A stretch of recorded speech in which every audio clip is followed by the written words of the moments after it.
Today we are going to worship Sri Krishna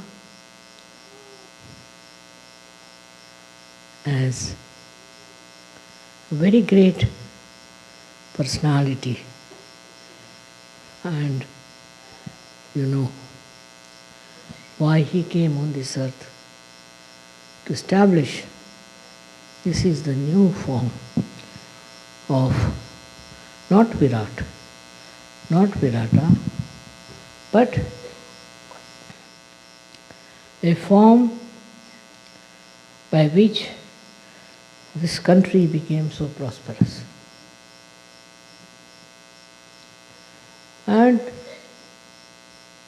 by his advent only, he created a beautiful mentality among the people, how to develop this country with dharma. And you had very great leaders who followed him and who worshipped him in a way and created a new world of this America.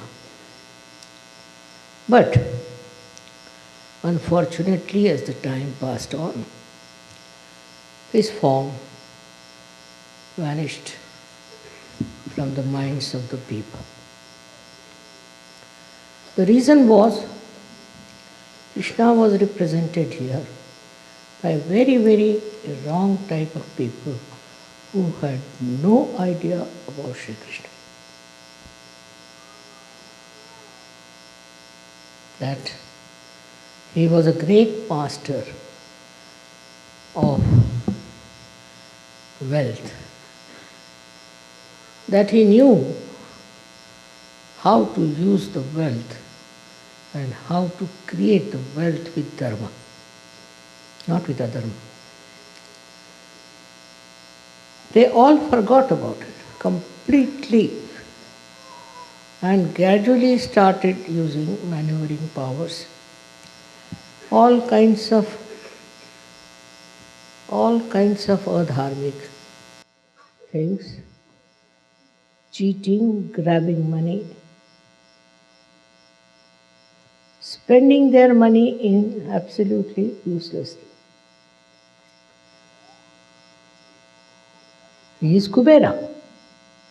He doesn't need any money, of course. He achieves money. And not only that, he lived in money. They said that he created a golden house for him, absolutely made with gold in Dwarika. But it's submerged in the water, in the sea. And nobody believed that it is true. But now they have found out his house under the waters, very deep waters. So, all their conjecture about him was wrong, all false. That he was definitely a man who made lots of money by dharma. Also, he was a son of a king, and he built this Dwarika out of gold. It is still there, and people have found it, but under the sea. Thousands of years have passed, but still existed. Only because perhaps we belong to Sri Krishna, it is still existing. That's what it is. Because he was the one who was for Satya, for truth. He was for truth. And he worked out everything on the principle of truth. Whatever was not truth, he tried to finish it up. Whatever was destructive, he tried to remove that. And he established himself through truth only. He is the one who represents the truth, absolute truth, and how the truth can prevail in everything. I'm just the opposite of him because I don't understand money at all. But he's looking after that part in my life. So I'm so hopelessly bad. I don't understand banking. I don't understand money. I can't even count money. Now, what can you say to that? But he's there to look after. And I have never a dearth of money, never a dearth of any wealth. It's all full of it. Also, it comes through your sense of satisfaction. If you have that sense of satisfaction, you don't look for money. What happened in your country that some people got money? If you got little money, then you get the taste of money. They are not satisfied people. So like mad, they went on spending on nonsensical things. It is something very much human. After human evolution, after you have reached a certain state of enlightenment, then all these demeaning things like greed all disappear from your character. You don't have that greed in you anymore, and you become extremely a satisfied person. To you, money is there, all right, but it's not so important. It is just that you think you don't need it, and you get it. All done by Sri Krishna all over. Can you imagine? He is doing all this, looking after you and helping you with money. We started Sahaja Yoga without a single pie. I never had any problem. So, one thing, as Kubera, he is the supplier of money. He looks after people who don't have money. He gives money to people who stand by truth, who enjoy the life of truth. It is his work that people enjoy wealth. Otherwise, they don't. They have this much, they want to have more. That means they don't enjoy the wealth. They have a little, they want to get much more. Why? Because they are not enjoying whatever they have. But after self-realization, you will see that you enjoy whatever you have. You enjoy it fully, absolutely, and you don't hanker after something that is not there. Doesn't matter if you don't have. Many a times people have asked me, Mother, why not we have the puja of Krishna as Kubera? I said, no. Just now everybody is trying to become Kuber. Let them learn a lesson. And then we will have the puja of Kubera. And that's why today I have agreed to have this puja. Because now you have seen what happens if you have greed. You go on committing all kinds of sins, all kinds of wrong things, which can destroy your country. Such a rich country has now become a poor country. Where is that money gone? They are very clever. Somebody told me today that this money with the insurance. My God, I said, the law is such that you can't get out that money. Secondly, they said that it is in offshore and all that. I said, but see now, they were never afraid that they'll be caught up. And they continued for so many years. But I'm sure one day they'll all be exposed by Kubera himself. So, today by worshipping Kubera, what we are doing, we are going to establish the truth of money. What lies behind the money? What is the point of having money? This country had money. As a result, so many good people came here to work, and you had so many complementary things. You had lots of people who have complimented. Because I think in certain things Americans were a little less. Not in intelligence, but in brilliance I think they were a little bit lacking. So they got very brilliant people from abroad. And also they were very focused people, so they worked it out very well. Also they respected people who came with brains. So this is what happens when you forget that truth is the main point. If you don't have the truth, no use having money. Because what you did was to go around with this thing, that thing, all kinds of things to just get money. The other day I was traveling through Las Vegas, last year. And when we stopped at that airport, so many people walked into the aeroplane. And they all were looking as if somebody is dead in their family, what has happened. First I couldn't understand. Then said, Mother, they have lost all their money.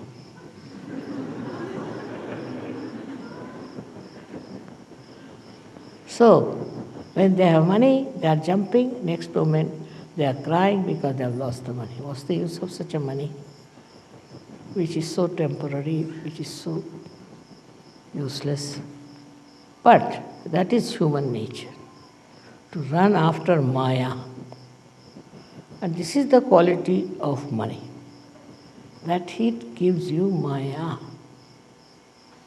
Maya like this, that they get a little money somewhere. With that little money, they buy something. Then they think money is very important. So you can buy lots of things. You can buy cars, you can buy aeroplanes, this, that. So there is where Maya plays on. And you start running after that mad money, which makes you mad. It's nice that at this juncture they have discovered the falsehood of this Maya money. And I'm so happy that they were all handcuffed and all their power of money was finished. So, this Kubera is working out all these tricks. Krishna is a very tricky, extremely tricky personality. He puts the tricks every action after every action. Now, money matters, he first befools you, that you run after it. And then you just discover that it was stupidity. We have a story in our country called Sheikh Chili. He got little money and he got into the grab of this Maya. So he thought, I can do very well. So he started dreaming as to what he should do. So he went and bought lots of eggs. And he said, now these eggs will have little chicks, which will grow, which will I'll sell, and I'll have so much money, like that he was talking. And while thinking about it in his mind, went off to sleep. And then in his sleep he fell on the eggs, and all the eggs broke. So the Maya was over. This should happen early, but if it doesn't happen, then you end up in the jail or something like that. Sahaja Yoga is one thing which gives you a complete vision of the destruction that can follow this Maya business.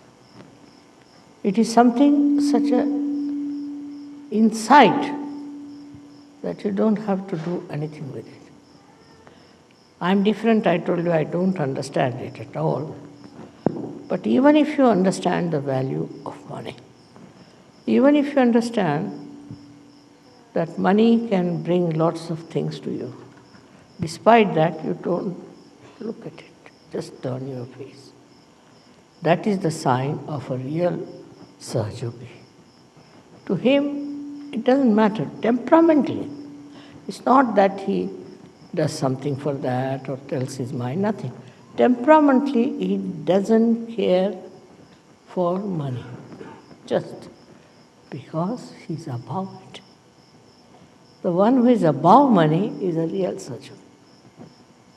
The one who is engulfed in the nonsense and the Maya of money is not a Sahajogi. Of course, I have seen most of the Sahajogis are extremely honest, especially in the West. But in India, there's a disease, as you have some here viruses. We have certain viruses in India also. So they still go on running after money. To them, money is important. But in the evolutionary process, if you reach a certain stage where you rise above your Nabhi chakra, rise your Nabhi chakra, then money is not so important. It's not so important. To me, I find I cannot buy things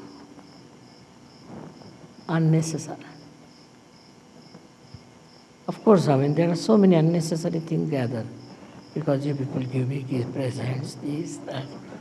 But myself, you will be amazed, I'm so nervous, or I should say hesitant, or you may call it absolutely absent from the spot where they are doing any business, any purchasing. Come here and fix it, please.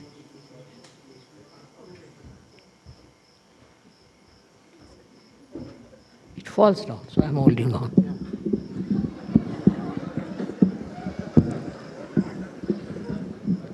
Okay. Correct? Now all right. In the same way, Sahajogis have to fix their mind.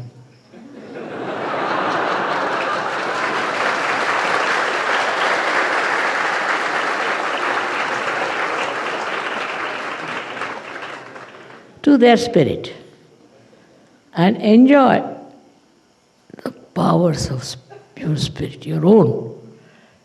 That enjoyment, once you get it, you don't fall to your greed. This is something very, very simple. But sometimes you don't do it.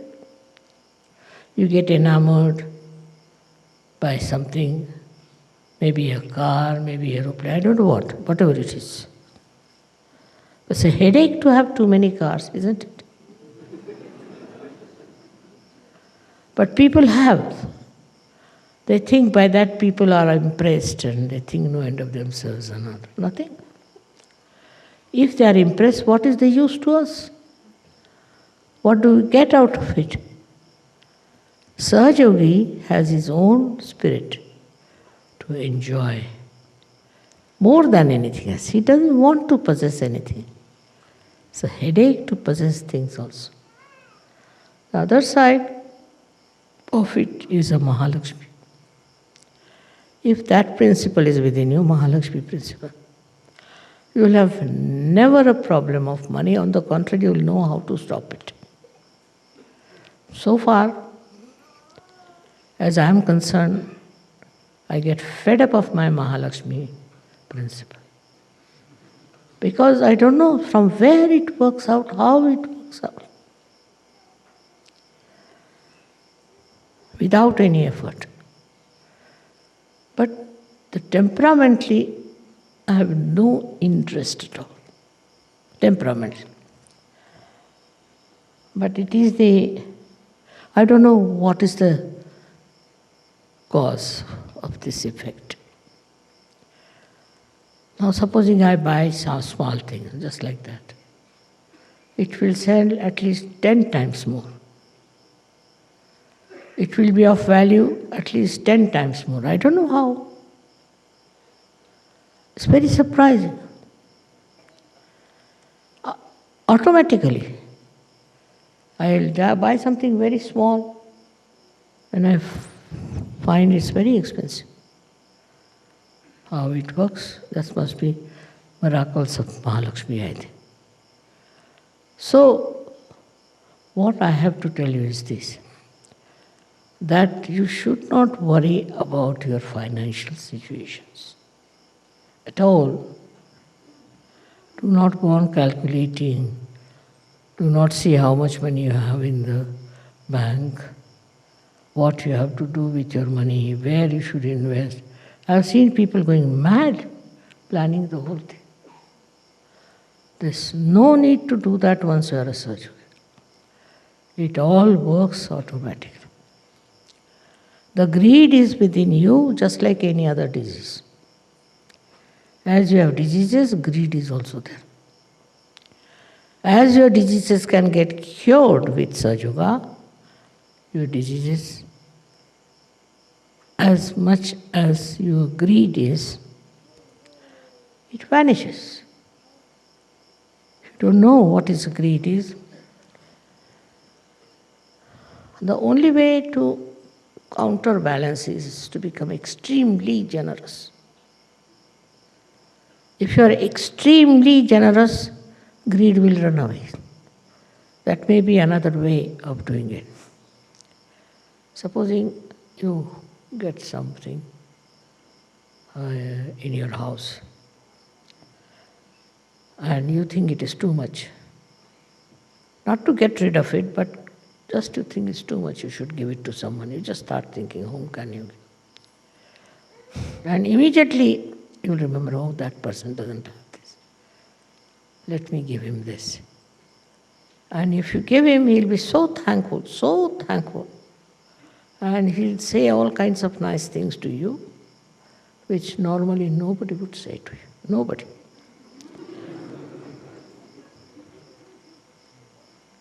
And it's surprising how joy-giving it is. How people like your generosity. So you have to be generous, just generous. Not with yourself, but with others.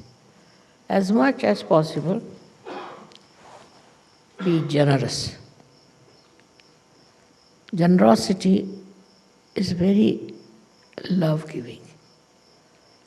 One of the expressions of your love. Many a times it has happened with me.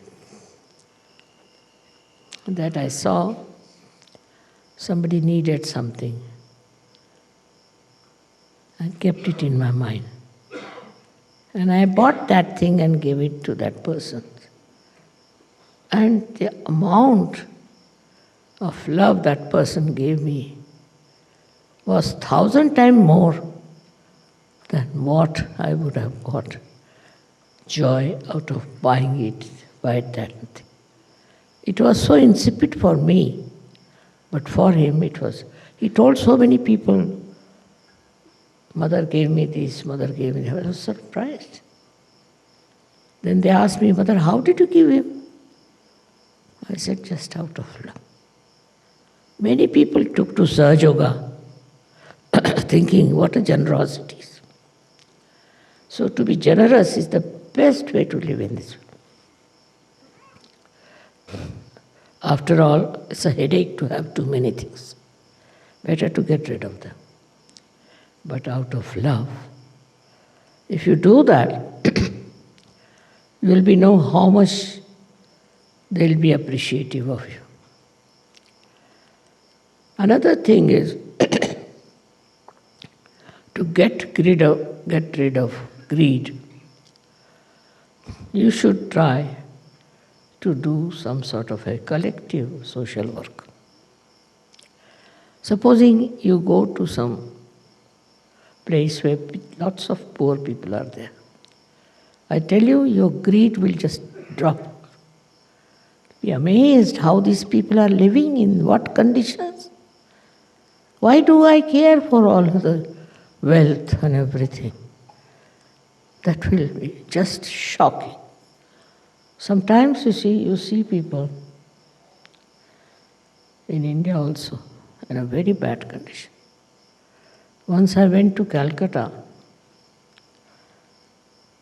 and I was some or other, you see, by chance, I happened to be in places where people were in a very, very great poverty, even the children. And you will be amazed, for days together I wouldn't eat my food. I was crying and not eating my food. I just didn't know what to do. Because I felt, what is this? Why these people are so poor? And I was helpless, so I was crying. That one day I should try to do something for them.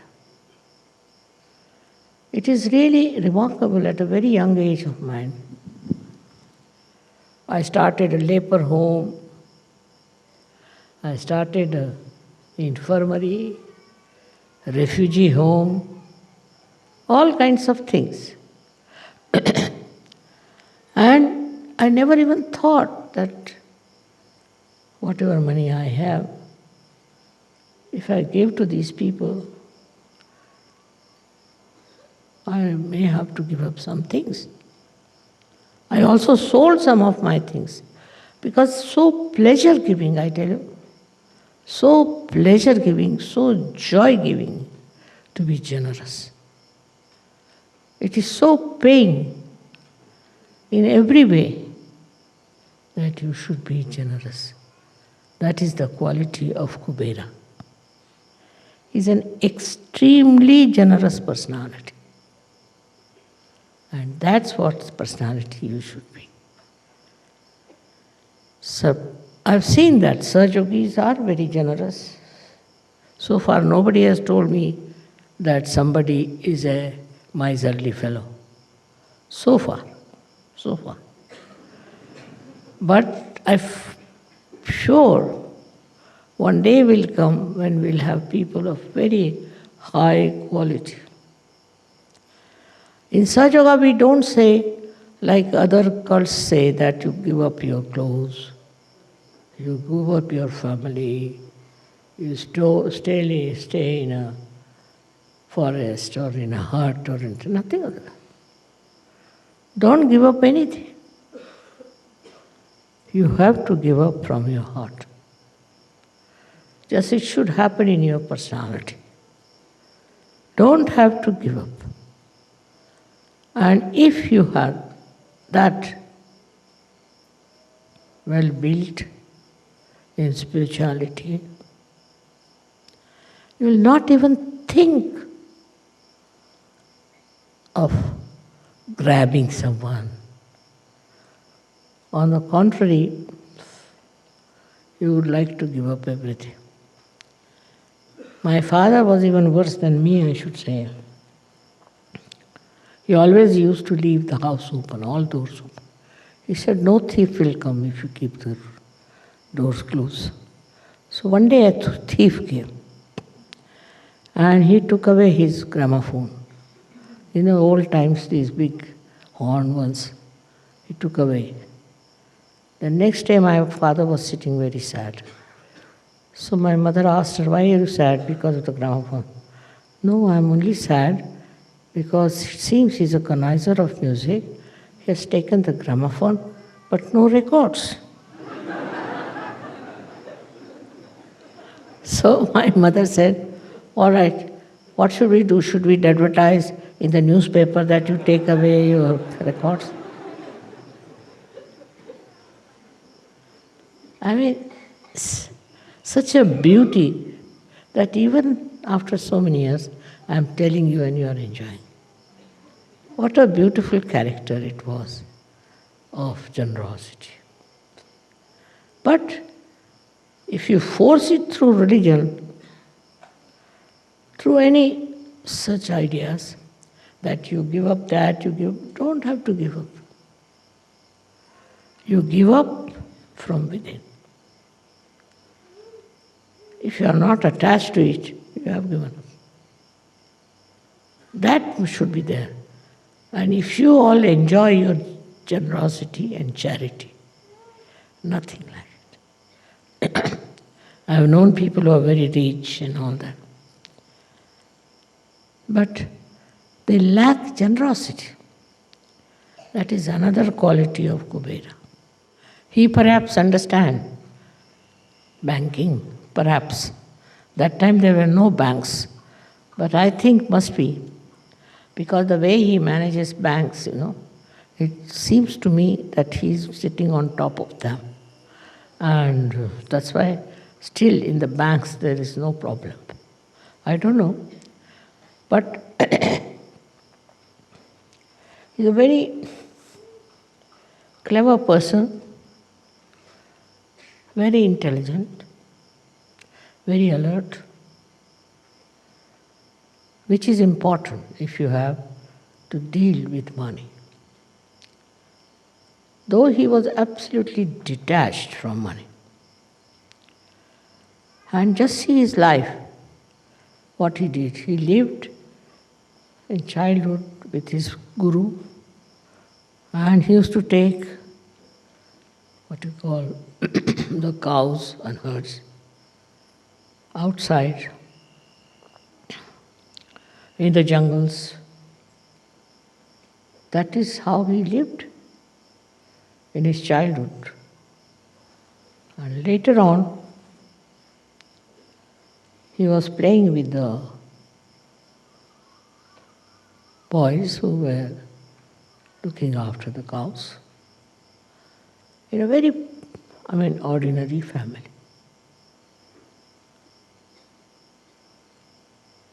He never hankered after money. He used to steal the butter. Because these ladies used to sell these to Kansas military people. So he used to eat that, so that this lady should not give it to them.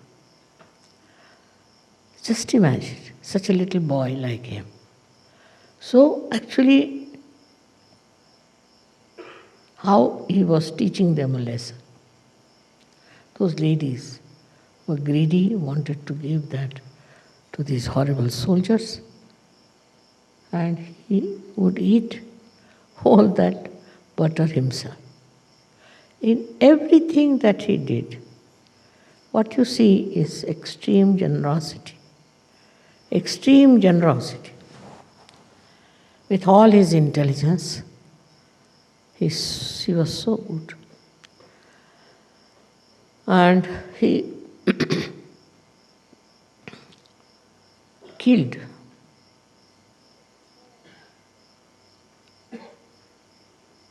his own uncle, I should say. For him, it was not important. So-called relations were not important. But what you see in our India especially, that relations are very important. The father is a thief, his son is a thief, his grandson is a thief, all of them are thieves. Can you imagine? I haven't seen in a family, if there's one person who is a thief, anyone is progeny or honest. It's a very funny thing. But such greed crawls into their minds that they don't think is important. They just think that stealing is the only way one can live. Though in India, there are people who are extremely honest. I have seen our servants, they never steal nothing, never. I don't know, they have no reasoning for it. It's a matter of habit. They never steal anything. Very surprising. Why? Why don't they steal? They are happy with their lives. They don't want to change it.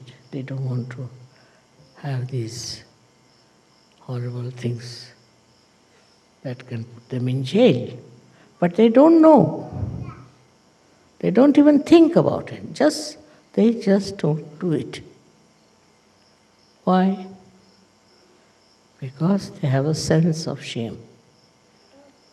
In the poorer people, sense of shame is very, very developed. In that society, they have a great respect for people who are honest. And they are all honest. One of them may be not, but they have no respect for such a person. Because they think self-respect is the biggest thing. Can you imagine these poor people? They have food once a day. But to them, their self-respect is above everything. So the third solution for this kind of a nonsensical greed is your self-respect. Why should you steal?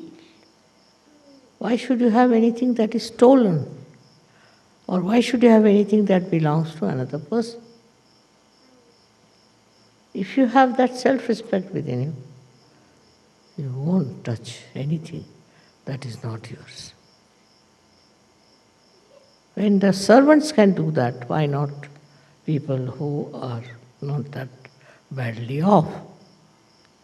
It is a temperament of a higher level, I think, which they develop, where there is self-respect is much more important than all kinds of other things that may satisfy their greed. One thing about greed is it is never satisfied. It is never satisfied. I have seen people who were very rich once upon a time became very, very poor. So to them, life has become hell. They can't live without their great, I should say, pomp and show. But they don't understand that it was false. They just go on feeling extremely downtrodden when they lose their money. Then there are people who want to have money. They'll do anything but get money. It's a very funny thing, but also power is the same as that. If you have your own powers, you don't hanker after these powers. But they want to have power because they want to have money. And they get power with money. Can you imagine? Where are human beings? At what level? At what level of evolution they are? They are going round and round the circle of this money. This is Nabhi Chakra, which has to improve, which gives you satisfaction. If your Nabhi Chakra is satisfied, you have achieved the state of Kubera. That's very important to see that your Nabhi should be satisfied. There are so many other kinds of things we have. But I think now the worst is this greed. And this, if it is managed somehow or other, brought to its own level, then I think world will improve very much. May God bless you.